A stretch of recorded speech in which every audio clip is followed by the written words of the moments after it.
สวัสดีทุกคนยินดีต้อนรับทุกคนเข้าสู่ของกุ๊กกิ๊กสอนน้องสันเด้อวันนี้นะแม่กุ๊กกิ๊กพากุ๊กกิ๊กมาเบิ้งตัวควักนะทุกคนเพราะว่าปีนี้เขายังไม่ได้มาซ่อนควักมาไหมเนาะแม่ก็เลยพาเขามากวดควักโดยการใส่ด่างอ้อตึ๊บแถวะเขาเป็นยังเขาใส่ครบเลย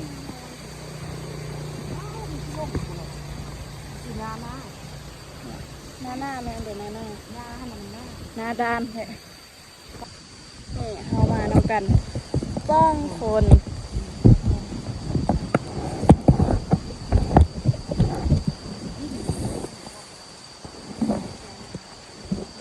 สิวยดลงมาแล้วก็มีกระดาษตั้งไม่อยู่ค่ะเพราะว่าย้ามันฟูขึ้นฟูลงนึกก็เดี๋ยวไปโอ้โหเลยย่อเป็นอะไรย่านปิ้งเอาออกไม่ถูกตัวสัตว์แม่ดีสับหน่อยเอาเสื้อกับลงเลยก็ได้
เอาคู่เจ้าไม่ได้เอาคู่มานะ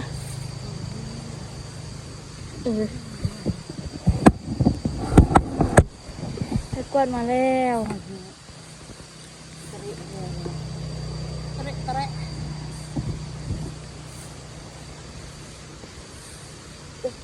ตัวยังไปแล้วสวยคว้าทุกคนอึ๊บสภาพนี้เอาคืนเนาะนี่มันตัวนี้เนาะลายเนาะแก้วกวดอยู่บ้านเขาเบิ่งเนาะน้องเก็บปลาอันดีปลาควบมันป้าอันนี้คั่วกันเดี๋ยวใส่พวก เรื่องตัวนี้โว้ยมาหนึ่งคนนี้ก็ได้หยุ่งลายเนาะอยากจะพูดกินเนี่ยไม่ได้ไล่โอ้กินหอมแม่คุณได้ดูก็จะทำดีอีกตกน้ำคลิปย่างเดียวปิง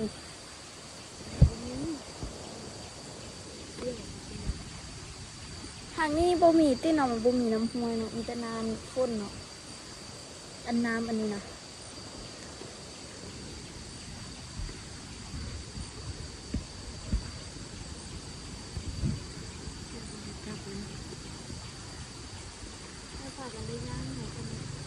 โ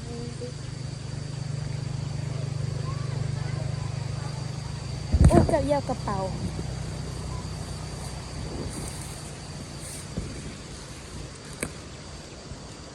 อันนี้มียังไง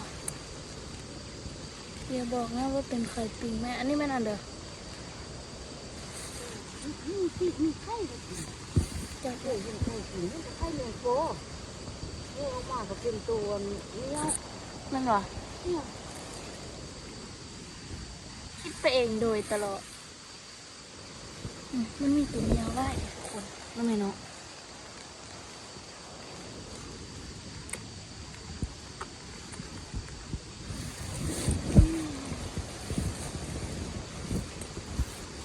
ทุกคนเห็นบ่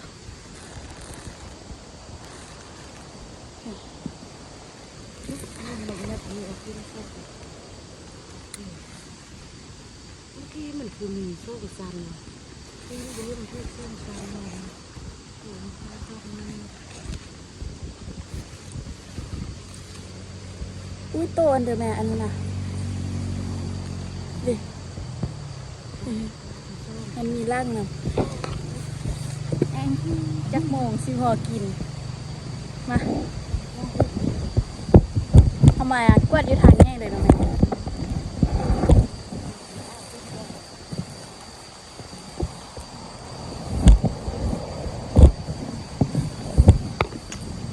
เข้าหมูแม่ละหมูบอนตังกองดิ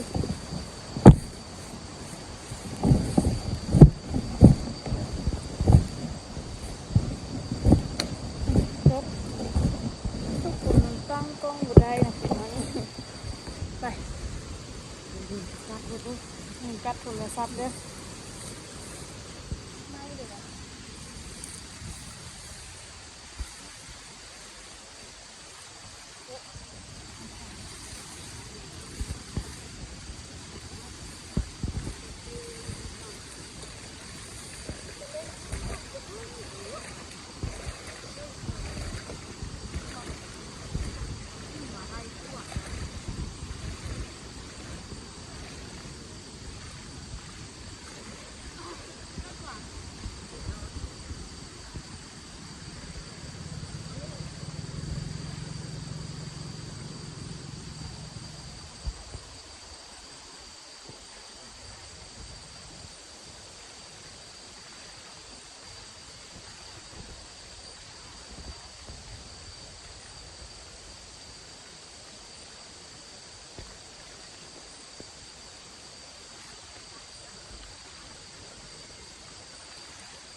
เอาด้วยเดียวพอเด้อ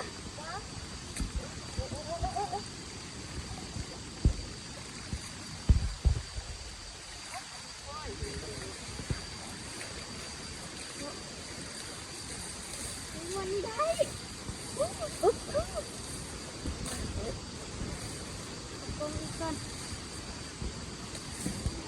จะเข้าเลยโอ้ตากล้องกับเสื้อสีได้ เอาคู่มา ไม่ไงทุกคน ตีนะเต้ยพูด นี่ยังกูเลยกระตู นี่คือบุ้งแปลงนะ นี่ตัวควักนะได้นั่นไหมน้องวันนี้นะนี่ตัวนี่นะแม่มันตอดปากมันเนาะ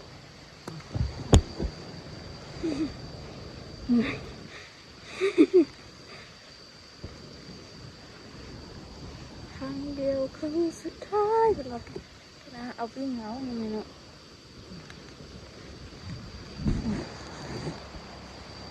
ใครเคยจะให้คลิปหยุดพักกันเด้อทุกคน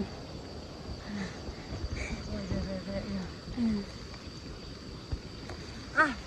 จะซ่องเพราะยังปวดหัวคนอยู่ บ่ได้กลนซ้ำมาเอามาบ้านซ้ำต่อทุกคนมาทุกคนไปกันต่อกลมกองลมนะฮะเด้อ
ที่จะเละเสื่อม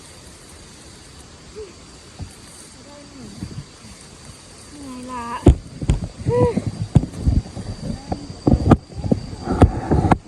หนักหนักนี่เป็นไหมปรากฏว่าพวกนี้ได้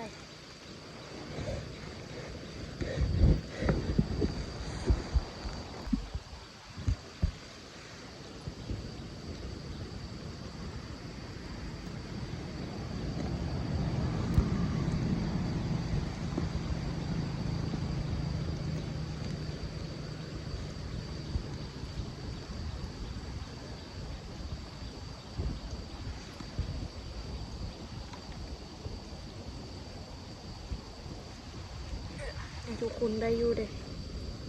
ได้อยู่ ตึ๊บโคตรเนาะโอ้นี่ก็ชิ้นหมู มาตึบแพ้ตึบบ้านไหมเนาะแล้วยามันกระเนาเด้เนาะ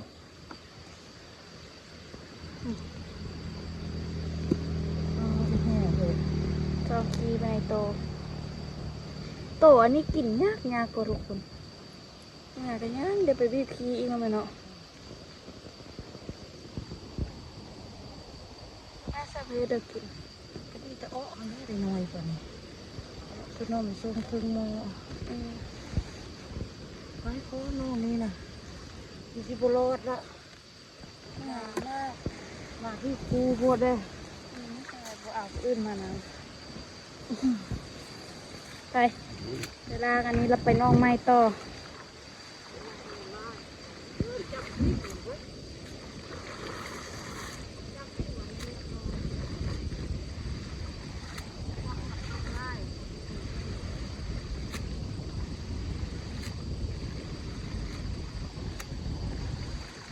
แบบเดียวอะแบบหญ้าพันธุ์นี่นะทุกคน มันเน่านะแม่เนาะ ที่ต้องปลูกกระลุมไปเลย อืม เป็นได้เรียกหัวชอบแน่นด้วยโอ้น่าจิบหาย เนี่ยเอาไป เอาครอบลงไปทุกบ้านเลย เอ๊ะ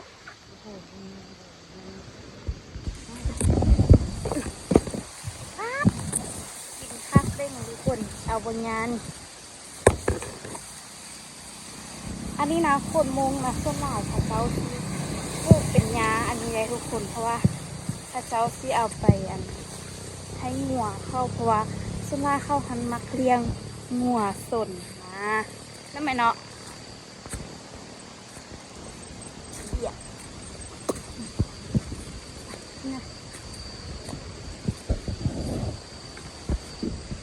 นี่ทุกคนเขาเปลี่ยนตำแหน่งแล้วเอามาบ่อนไม้แล้วบ่อนนั้นเอาวิ่งบอลอนเอาอันนี้บอลอน ว่ายาว่าโทษ นะคุที่ดึงบอลอนโอ้จะมีเสียง ก็ต้องกินนะ เอาซามีมาไปเซอร์สักประมาณเต็มหม้อนึงเดือนละครับพ่อนี่ทุกคนบ่เอาควักซะเนาะ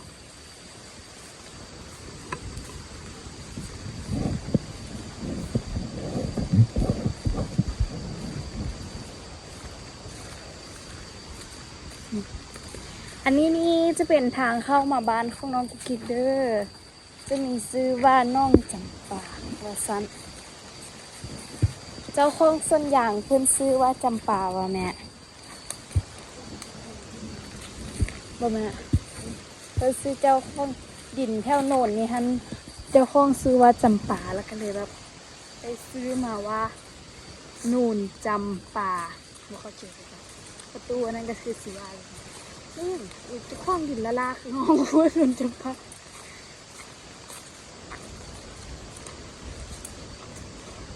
เจ้าเริ่มค่ะพี่ตายสิทุกคนคือบัวเมื่อกี้นี่นะ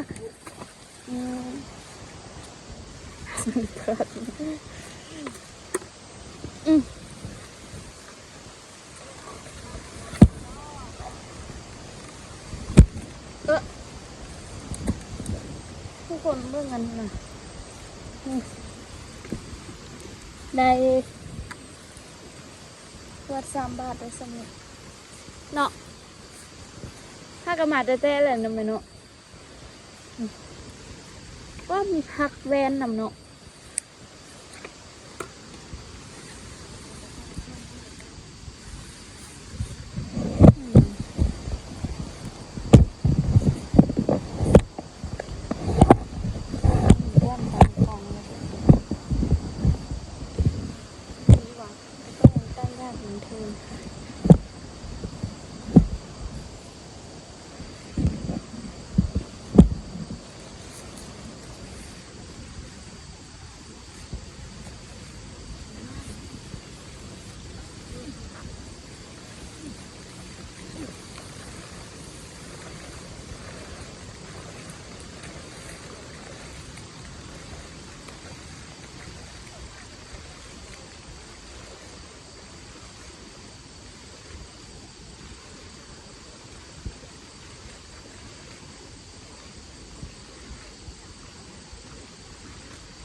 จะเป็นอย่างไงทุกคนมาดูกันเหนื่อยมากค่ะ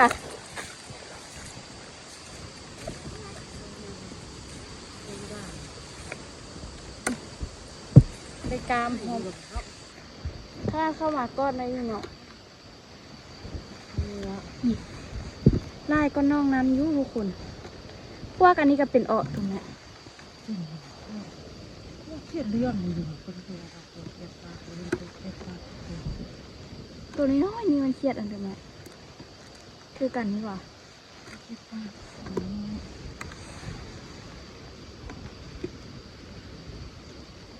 น้องเราดีเลย ยิ่งชนที่หัวก่อนเลยเป็นคนชอบตัวนี้ น่ากลัวมาดู ว่านี่เด้ แล้วก็เลยปล่อยลงคืนเลย ทุกคนมาเจอตัวนี้อีก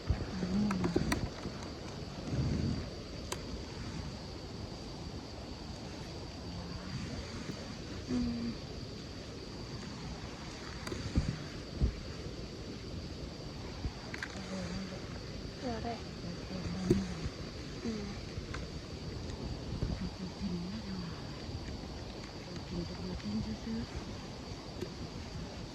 เอาปล่อยลงน้ำคืนนะตัวน้อยนึงนะ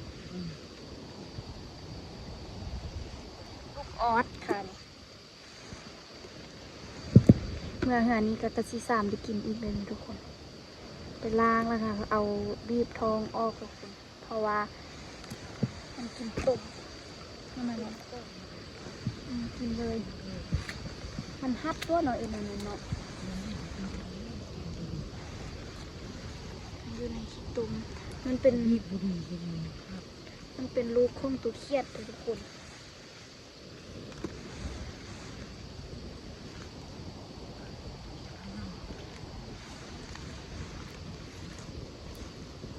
หยามนี่ได้หน่อยหยามปวดควงนี่เนาะ ว่าอย่างนี้ก็บริกินนะ เอาเห็นหมูเฮามันเอาลงสตอรี่ได้บไกลไล่ เรื่องข้าว เอาว่าครอบจัดแน่มันว่าอยู่อันเดียวอยู่อันอ๋อตัดปุ้งทางไปตัดปุ้งมาสิ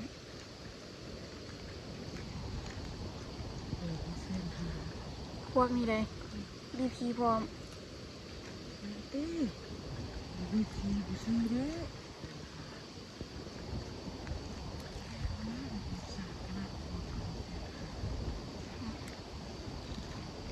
ค่ายแบบค่ายเป็นเซตที่ค่ายเครื่องร้องซานนะ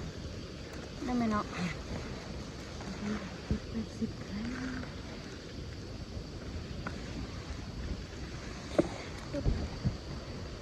ที่ข้าวขายละ ได้ไหมลองดูเบิร์ดเอา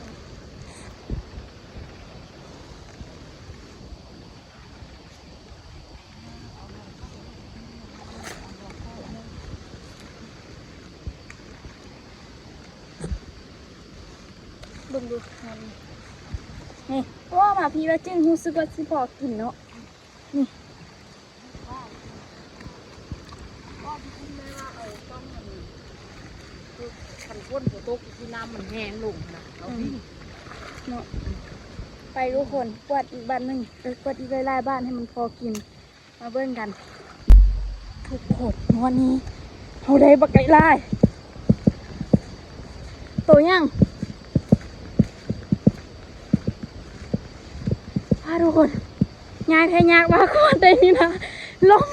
จึงจำสินละการเลยมึงแม่มึงสุดแม่เกือบจะรอพริกจะสิคาดเบิดนี่วันนี้บักไก่ลายเนาะแม่ตุ้มมันเข้าดูอย่าคายหู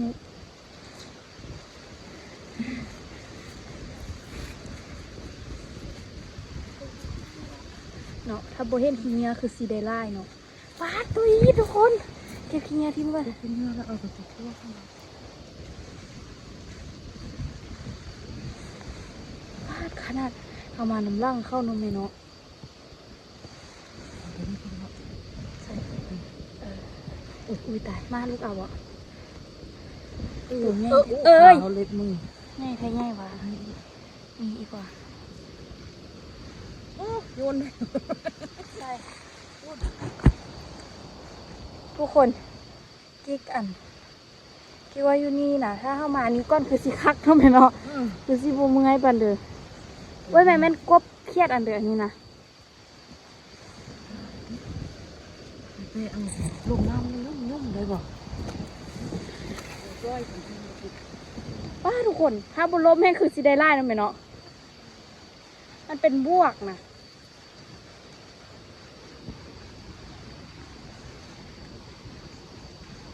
บวกอยู่นี่นะทุกคน เก็บไปตูนทั่วไปเอ็นโมด เก็บไปโตก็ได้อยากสวดขี้เงาออกให้เพิ่นเบิ่งความไล่ของมันวันนี้นะ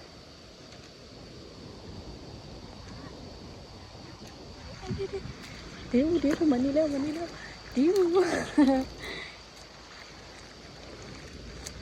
เข้ามาก้อนรอเบอร์ไม้หมดค่ะ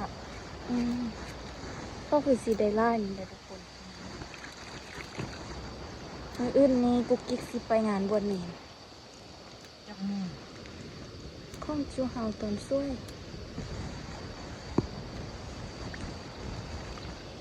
พี่จ่ายนี่แม่ก็ไม่ได้ไปแห่นำก่อนเนาะปีนี้ไปแห่เด้อบ่อยากนบผู้อื่นน่ะ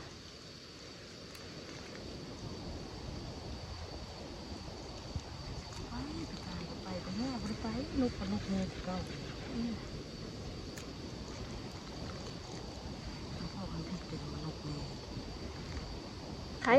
อันนั้นเป็นปลาเด้แบบงานได้ไปนบผู้เฒ่าผู้อื่นนะ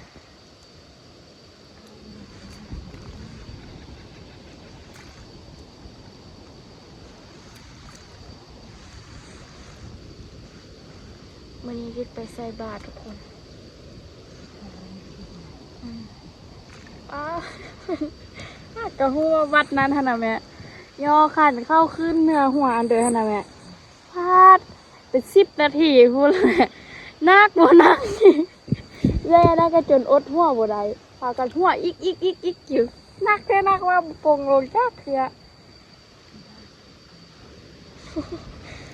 หัวกับพี่บ้าวะ ป้าเป็นกำลังใจป้าเป็นกำลังใจ อดหัวบ่ได้แย่นั้นหัวอีกอยู่หัวน้ำซะแฮงเป็นคนเซนตื้นอยู่ทุกคนแต่ตัวน้อยได้หนึ่งเนาะ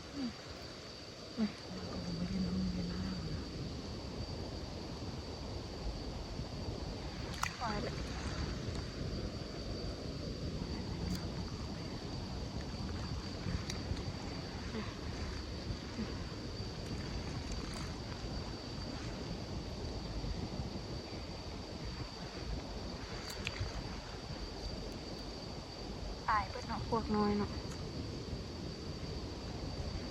ดูมันฟูไหมเข้ามาเอาก้อนเฮานั่นไหมเนาะนั่นหรอ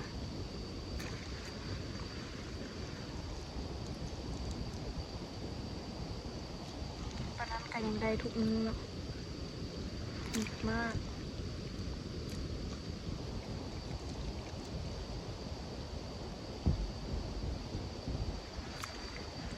ว่าหมาเพื่อสิเจอตัวเนี่ยเด้อนะแม่เนาะทุกคนมักบอกตัวนี้รู้สึกว่ามันกินแซ่บได้ถ้ามันบรินะพบพี่นกไปวางน้ำไปอันเด็กก็แม่ทำเจ้าอนุวงศ์นะตาอันน้องพญานาคนะแม่มีตัวกวักกบไล่แดดไล่ว่ะกายว่าไปเอาเบิ้งตัวเป็นๆกันทุกคนวันนี้นะนี่ทุกคนซ้อมออกมาแล้วเร็ว เอาเบิ่งมาให้ นี่แม่เอาเบิ่งออกดินี่ทุกคนเป็นควักเพื่อเลยได้นี่เป็นจังได้ทุกคนว่านะพอได้กินทำไมเนาะน้องนี่นะ มันเข้าไปเลยชอบมันยุ่งหน่อยละ คำแล้วก็นี่ทุกคนทำมากะ4 โมงแล้วนะแม่เนาะ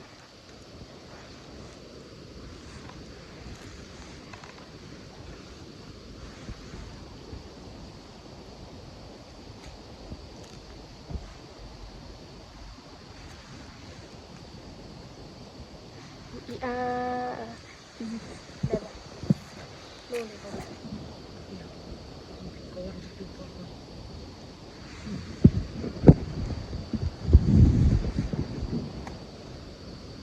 ถุง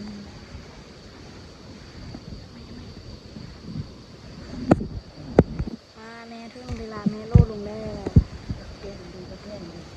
เปื้อนเลยทุกคนนี่โอ้เต็มเลย เต็มเลย ไปช่องบ้านดูไปจากนั้นก็เมื่อไปน้องเดินมาบัดนี้ ไอ้นี่จะได้ เลิกบ่ไปเบิ่งกัน แต่ว่าน้องนี่บ่มีคนลงทุกคนเจอพญานาค2 ตัวไปเสร็จแล้วกันนะลงน้องอ่ะอันนี้เด้อย่าเอาลงน้องนี่เลยไปละมีสิ่งแปลกปลอม2 ตัว อยู่ตอนไปแล้วมันบริสุทธิ์ เนาะไปเบิ่งเราอะไปเบิ่งทุกตัวเราอะในโลกน้ำเบิ่งละโอ้ยไล่มาทุกคน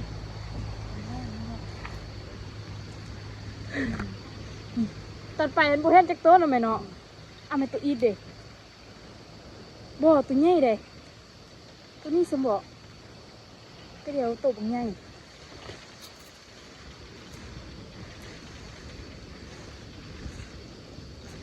อ๋อบ่จักเนาะ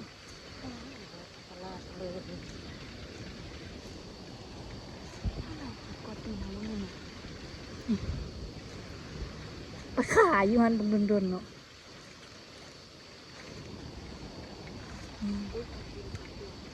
ได้นะแม่เนาะเนาะตั้งว่า2 ตัวพุ่นน่ะบ่ลงกันเด้อครับตึกมันตอดละลาบละบ่แม่นอันนี้ก็ตอนของมันเรื่องตัวนี้อีก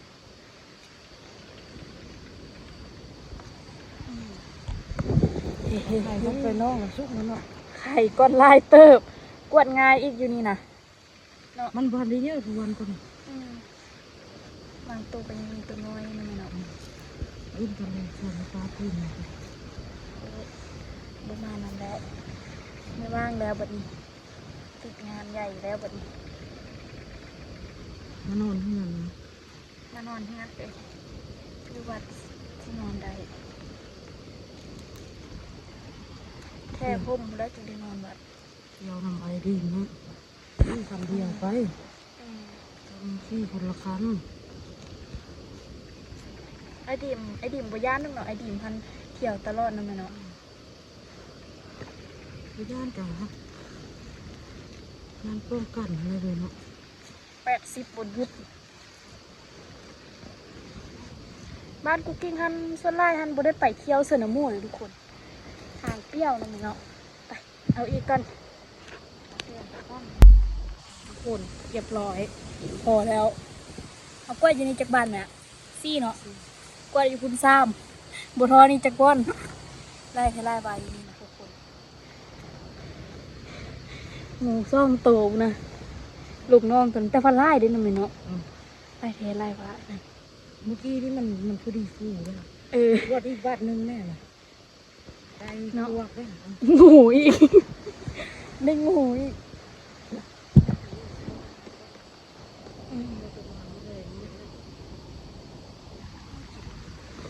หน้ามากลับจับเกาะตีนกูกินทุกคนกลุ่มโอ้กิวพลาดอีกโอ้ยตุกงูกระดินเดวเดวอีกวันงูมันว่าสวยอย่าพักกดกูเลยกูวินหัวมันวะนะตัวสุดท้ายนี่ซ้ำกับอันยูบ้านอันนั้นเนาะ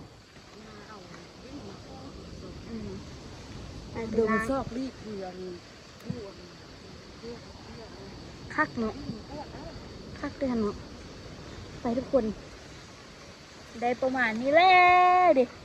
คักวอนี่ตัวแมงอีเดอตัวยาวๆนี่ทีแรกคิดว่ามันตัวงูก็ตัวนี้ตัวปิ่งได้ยินเสียงอีแม่ว่าวู้กิ๊กค่ะคิดว่ามันตัวปิ่งสะดอกเลี้ยวไปภรรยานาส่องตัวน้อยกับตัวใหญ่นี่ทุกคนคือวันนี้มาซ้อนกับอีแม่ได้ประมาณนี้เลยประมาณนี้เฮ็ดในคลิปกุ๊กกิ๊กนี่แค่เดียวสิแล้ววันนั้นมืออื่นอีแม่ว่าอีแม่กับแม่ป้าหันสีมาเบิ้งอีกนะทุกคนว่าสีได้อีกบอลนั่นไหมเนาะมืออื่นเอาวิ่งได้เอาด่างนี้ได้บ่แม่เดี๋ยวคลิปนี้กิ๊กไปก่อนเลยทุกคนได้ประมาณพอกินเนาะมายุดอยู่นี่เนาะทุกคนเนาะได้โอ้ได้ไล่เติบทุกคนเอ้ยพอกินคุณแหละส่วนอยู่ทางพุ่นทันบ่พอกินอันนี้จะเป็นฤดูกาลของการซ้อนควักหรือว่าลูกออสเนาะทุกคนเนาะกินแม่มันแล้วต้องมากินลูกคนท้องไปเดี๋ยวคลิปนี้ไปก่อนเลยทุกคนเอาดังไปส่ง